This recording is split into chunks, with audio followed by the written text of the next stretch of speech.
Welcome everyone to the podcast Crypto Podcast with me, Coach 23, where we talk about pro wrestling, pop culture, and life in general. So, how are you doing, guys? It's a Wednesday afternoon here in Manila. I believe it's Wednesday now in the States, in the East Coast. So it's Wednesday, means it was Tuesday in the States earlier. It's NXT Day. So what's next? Episode for the podcast, Crypto Podcast. And all I can say is, wow, wow, and it's not even a sarcastic wow. It's really wow.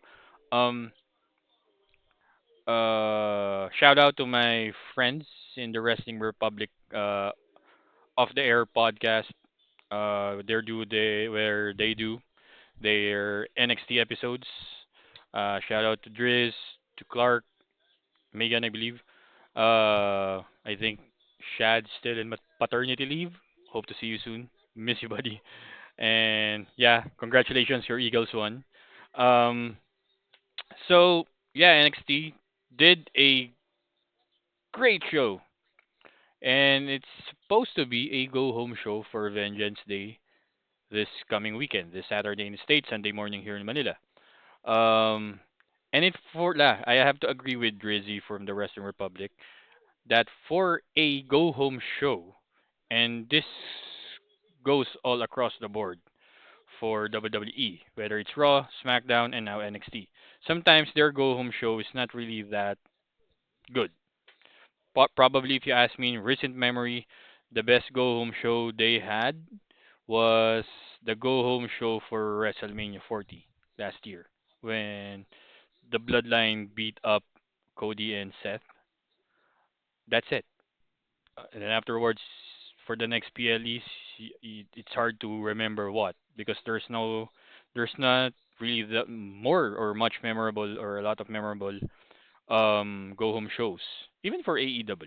Sorry to say, but for this one, show structure was great. Was okay. It was okay. So it was actually good.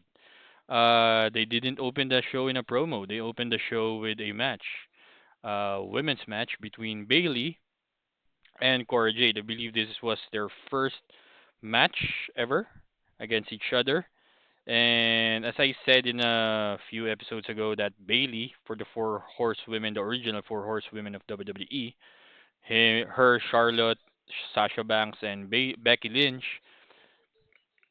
Bailey is like the most underrated, or Bailey is even for me. Bailey is the most adaptable because she can switch up to any styles of match that you put her. Uh, if you go way back in NXT, the takeover matches against Sasha Banks, matches against Charlotte, Becky Lynch, Asuka, she can really adapt. And she's the most adaptable female wrestler that I've seen in a while. Most people will say, she's a bit boring because she does her normal moves, but wrestling is all about moves in terms of, routines. But the thing is, she exudes. You don't. It's really hard to point out. It does. Is it how she exudes emotions, or how the execution of the match, or whatever? But Bailey is the most adaptable among the four, and her match against Cora Jade earlier, it says it all. Yesterday, she had a match against Lyra Valkyria. Imagine, she has a match last night at Raw. She has a match now. She'll be playing basketball in an NBA All-Star Celebrity Game this Friday, and she'll be wrestling on Saturday in NXT. But yeah, so great back and forth match between Bailey and Cora Jade. I think yeah, Cora Jade is in a push or some sort with NXT because she was supposed to be pushed as like a top female superstar of NXT until she got injured, sadly. But now I think the push is going to happen a bit with the heavily rumored that Roxanne Perez will now is main roster ready. So it's appropriate to say that Cora Jade is really one of the top women that you have to push in NXT, along with Julia, Stephanie Vicker. Those are your top three. You can revolve the women's division on the main event spot for the women's division among those three. And For this match, Cora Jade won after a slight interference from Roxanne Perez, who did the old school Bailey music with the, you know, not really the role model, but more on the huggy Bailey, and that interference cost her or Bailey the match. Cora Jade won, and afterwards, Ava went to Julia, whispered something in her ear. She came out and she announced that this Saturday at NXT Vengeance Day, instead of a triple threat match between Julia, defending champion, against Bailey and Roxanne Perez, it's now a fatal four-way with Cora Jade in the mix. So yeah, interesting matchups within the four. Then afterwards, the promo happened. Oba Femi came out, cut a promo against A Town Done Under. So typical. It's a typical promo for from Oba Femi. But he was actually mixing things up of betrayal between or the turning of Austin Theory or Grayson Waller to each other. Slightly bit it backfired against Oba Femi. It turns out that both Austin Theory and Grayson Waller is still in a partnership mood, and they attacked him, beat him up, uh, and yeah, Obafemi was left lying in the ring after the beatdown between against from A Town Down Under. Then afterwards, backstage tape promo from Eddie Thorpe.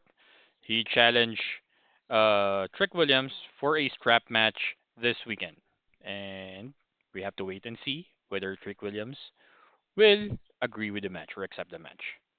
Then after that, it was back from the break. It's a triple threat tag team match between No Quarter Catch Crew with Charlie Dempsey and with Ren Sinclair versus Yoshiki Inamura and Josh Briggs versus Hank and Tank. So the winner for this match will take a title shot against Fraction, Nathan Frazier and Action, the NXT Tag Team Champions, at Vengeance Day this weekend. Great all-out brawl, great chemistry between the three teams, and to think that when you're no quarter catch crew, it's all about wrestling moves, suplexes, and whatnot. Hank and Tank are more of like the brawlers. Inamura and Briggs are more on you know, a mixed tag team set because you have a powerhouse and you have a hard-hitting Japanese wrestler in Inamura. In the end, Josh Briggs and Inamura won the match to take a title shot against Fraction this weekend at Vengeance Day. Then we go on to a Heritage Cup, the first of championship matches in earlier in NXT. Heritage Cup between champion Lexus King against JDC, or formerly known as Fandango of WWE. Uh, wasn't able to watch the match fully, sorry, but I'm reading the results. Quite okay for a Lexus King match and even Fandango match. In the end, Lexus King won with the coronation on JDC. So it's like a swinging neck breaker. And yeah, that's all she wrote. Lexus King retained the Heritage Cup Championship. Then afterwards, it's a Nikita Lyons match versus Zaraya with Sol Ruka. Earlier, there's a backstage segment between the three women. Nikita Lyons was like, you know, trying to make things, worrisome for the team of Zaraya and Sol Ruka. Said that Sol Ruka is, holding her back. Means Zaraya. Nikita Lyons was actually poised as well to be like a baby face in NXT before she got injured as well. That's my co-host, and he's watching Coco for the 24th time. I know, I'm sorry, 26th time. So yeah. Um, then yeah, the great match between hard hitting match between the two women. Like I said, women division of NXT is really it's really stacked. In the end, Zaraya won via spear and an F5 for the win.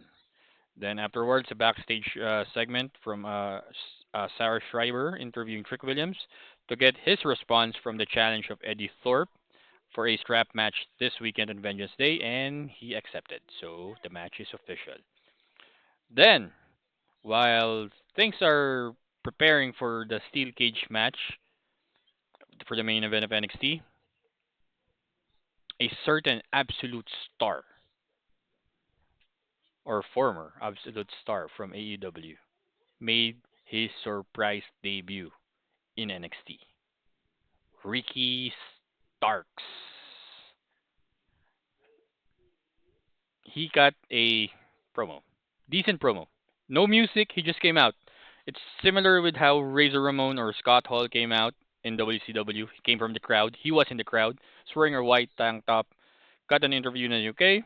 I'm here. Here to turn things upside down in NXT. Um, Fans are chanting Ricky with a baby face, perception, and he's there. Obviously, he signed. So I'll tell why he's there in a bit for some of those who are not aware of who Ricky Starks is or what he's doing in NXT or whatnot.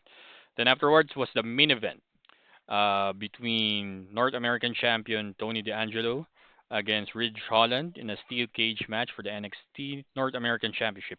Great match, hard hitting match. If you ask me, I'm not a big fan of Ridge Holland, but this was by far his best match. Not just in NXT, but in WWE as a whole, for some reason. Like I said, great hard hitting match. There was a slight chance I thought that he was winning the North American Championship when Easy Dame was trying to interfere in behalf of the family or Tony D'Angelo. She was giving him a crowbar, but in the end, Ridge Holland was able to get the crowbar, hit Tony D'Angelo for a couple of times, and I thought he was going to win when he put the crowbar between his arms and he clotheslined him in the back. I thought, oh, okay, they're giving it to Ridge Holland, then he kicked out, and he won with crowbar shots and of course a spear for Tony D'Angelo to retain the championship. Then afterwards, um, Ridge Holland attacked both Luca Crocifino and Sticks, I believe. And yeah, they went to the back or Stacks. I'm sorry, Channing Stacks Lorenzo. They went to the back and brawling with Ridge Holland. Then Sean Spears, Nico Vance, and Brooks Jensen appeared because I believe right now that EC Dame is now aligned with them with their nameless group. They padlock or chain the steel cage and beat down Tony D'Angelo, probably with Sean Spears. Uh, Wants a championship match against Tony D'Angelo. So interesting NXT. So like I said, for a go home show that ends the show. For a go home show, this is actually one of the best that NXT has provided or WWE in recent memory. Um, So let's go with minor or let's go with not really an opinion, but it's more a prediction. So the NXT will be having a six-match PLE this weekend for Vengeance Day. You have your Women's North American Champion Fallon Henley of Fatal Influence defending the title against Stephanie Vaquer. Tag team match between Fraction against Josh Briggs and Yoshiki Inamura. You have the strap match of Trick Williams and Eddie Thorpe. You have the women's NXT Women's Championship match between defending champion Julia against Bailey, Roxanne Perez, and Cora Jade. What else am I missing? Yeah. Then you have your main event, Trick Williams. I'm sorry. You have Javon Evans signing a home harmless, you know, uh, contract or a waiver against Ethan Page. And your main event, Oba, or possibly one of the main events, Oba Femi defending the NXT Championship against Eight Down Under in a triple threat match. Not a handicap. It's virtually a handicap, but it's a triple threat match. So prediction wise, I go in with a fast one. For the Women's North American Championship, I'm choosing Fallon Henley. It's not because that I don't think that Stephanie Booker needs the title yet, but like I said, you can build the main event of women's division of NXT between Stephanie Booker, Julia, and Cora Jade right now. And I can see that if not by Stand and Deliver, by at least Heat Wave or Great American Bash or whatnot, you can see either one of those three women as the NXT Women's Champion. So I'm not saying that the North American Championship is beneath Stephanie Booker, but for some reason, storyline wise, it's not that she doesn't have any friends in NXT, but with Fatal Influence as a group, it's hard to see that she'll win. She have to be like Super Cena if she wants to. So yeah, my prediction for that is Fallon Henley retains.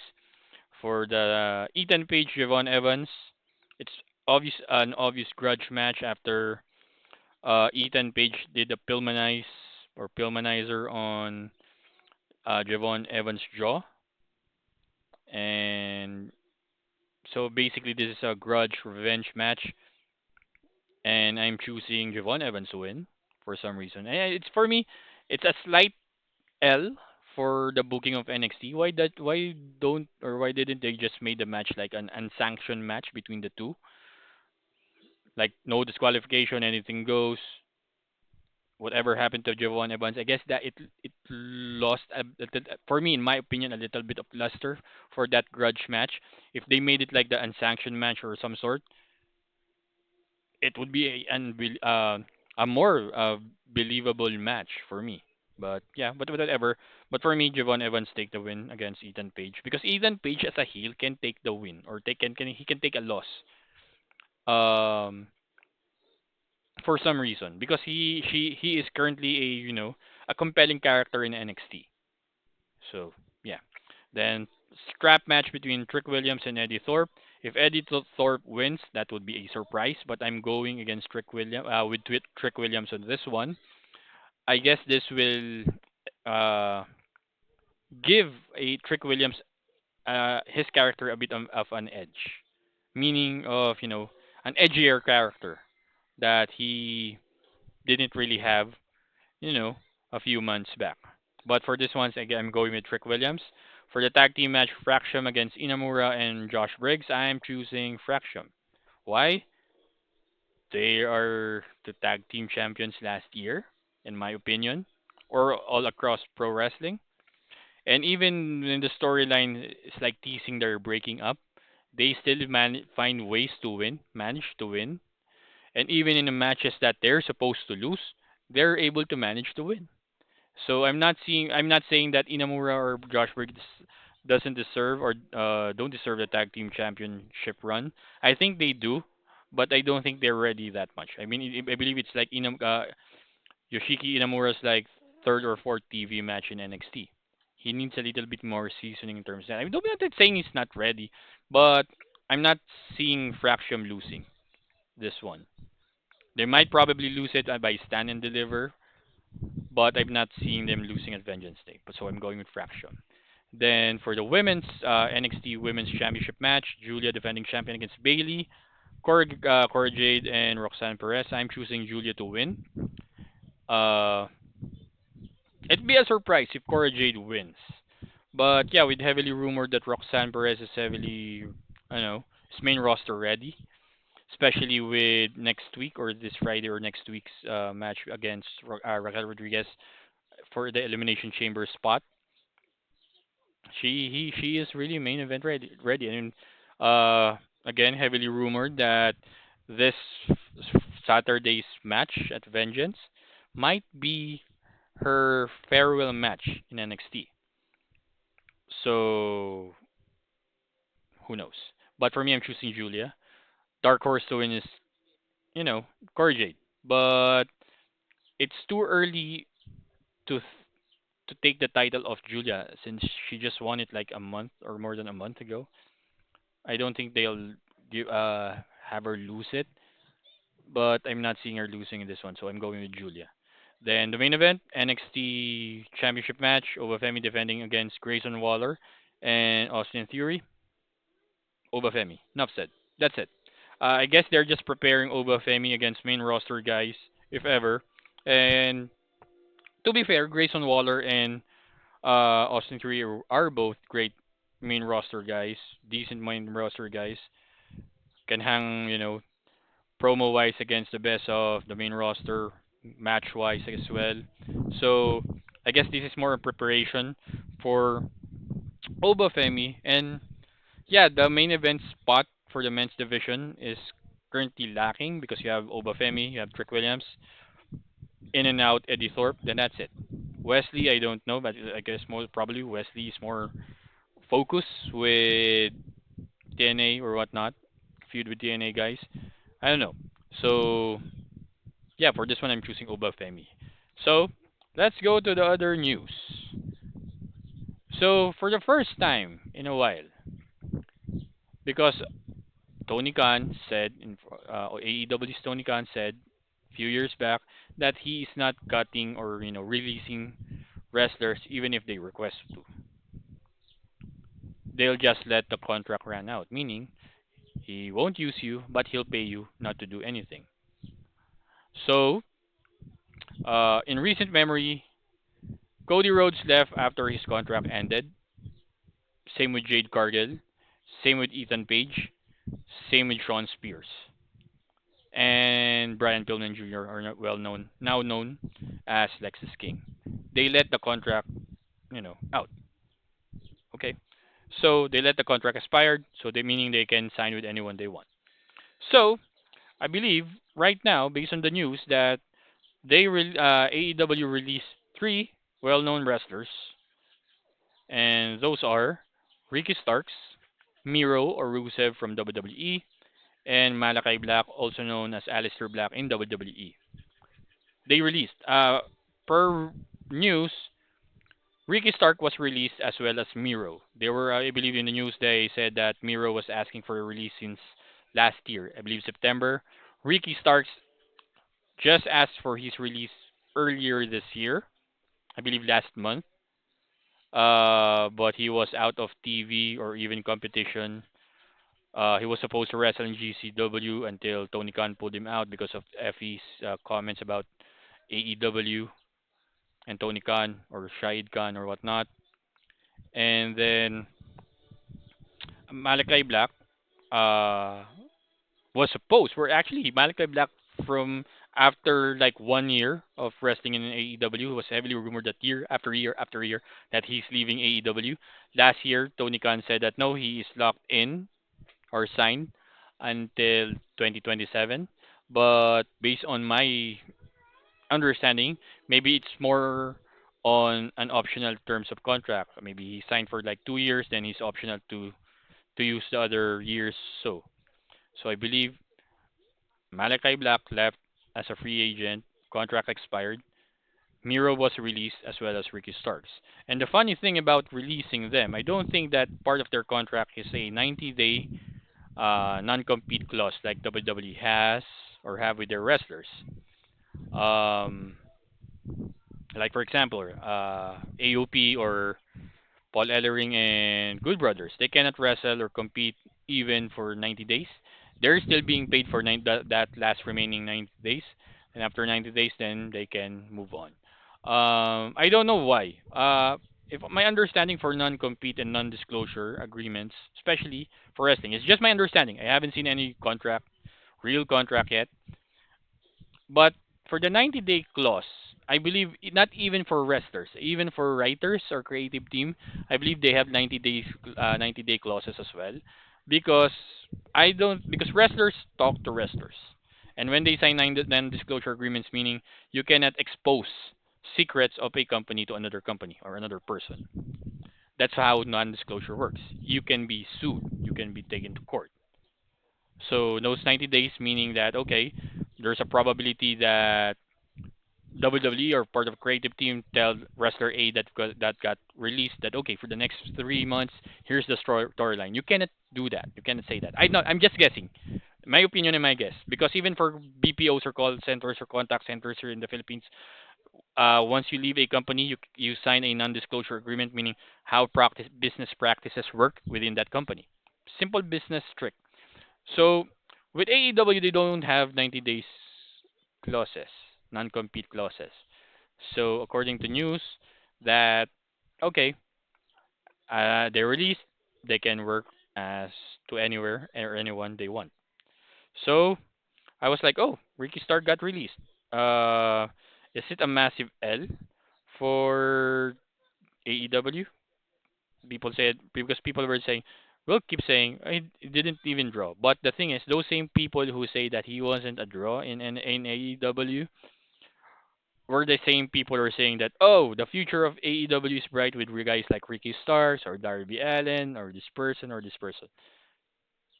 And now that he leaves, people say, he is going to this show or this company, he will not be a draw. Weird. Tribalism is weird at its best. I'm okay with tribalism. Why am I okay? Because it keeps a little bit of competition alive, even between fans. Just don't go over about it or don't be weird about it. Like this one. Oh, Ricky Starks. Most right now, reading some message for saying if it wasn't a draw in AEW, then how will it be a draw in WWE? You were the AEW fans were the first people to say that Ricky Starks will be a superstar in AEW, and now they're retracting it. Weird, right? So I'm like, okay, I think they're going to do a Ricky Starks. I mean, it's foregone conclusion that Ricky Starks will sign with WWE. Even Alistair Black or Malachi Black. I'm like, okay, they'll definitely be there. And my prediction when I saw the news, like, okay, Ricky Starks will debut in Vengeance Day, or maybe in NXT after Vengeance Day, and I was surprised that he was already there. That's why I told you guys that this NXT Go Home episode for Vengeance Day was one of the best because they made the surprise before a PLE. Normally they do that at the PLE itself or even after the PLE, and I was really surprised that he was there.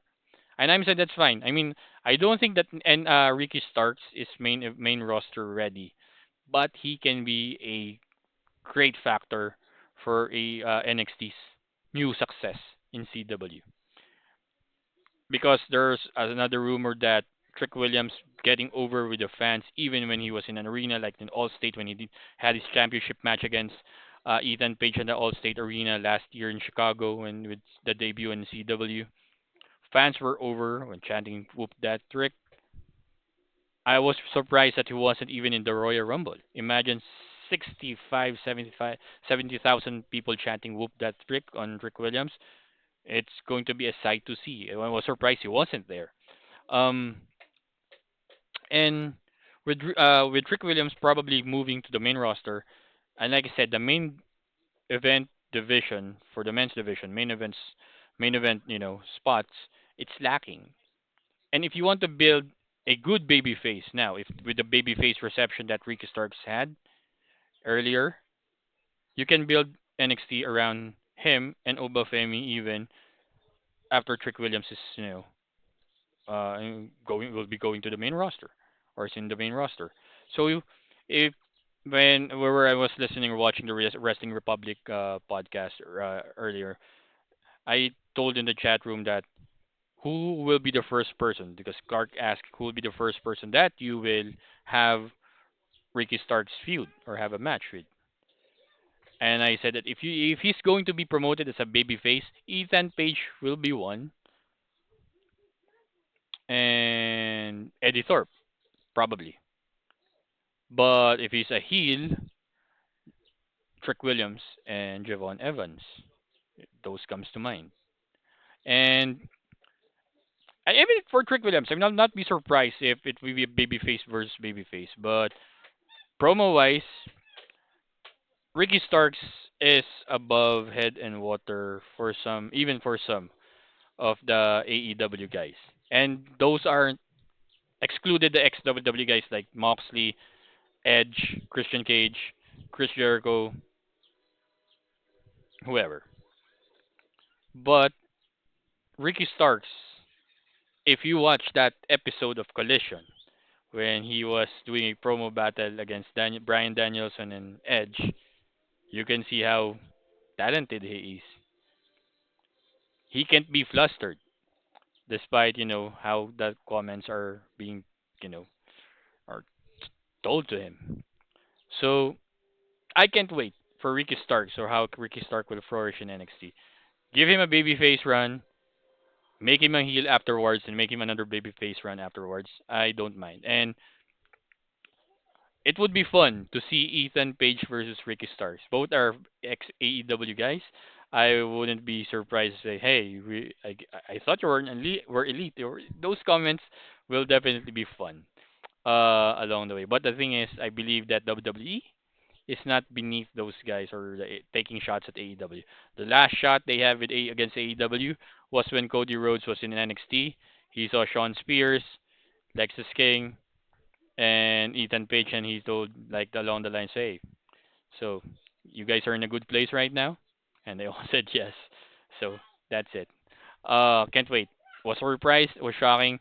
One of the best go home episodes I've seen since last year before WrestleMania. But for NXT, it was one of the best go home shows I've seen in a while. So can't wait for Vengeance Day. Not promising, tomorrow for the elitist episode for podcast Cryptor podcast. If I will watch, I will be able to watch NXT. I'm sorry, AEW Dynamite tomorrow. I will be having work today or tonight, so I don't know. But yeah, uh, thank you guys for watching, viewing, listening to the podcast Cryptor podcast with me, Coach 23, where we talk about pro wrestling, pop culture, and life in general. And thank you guys. I'll see you guys and talk to you guys soon.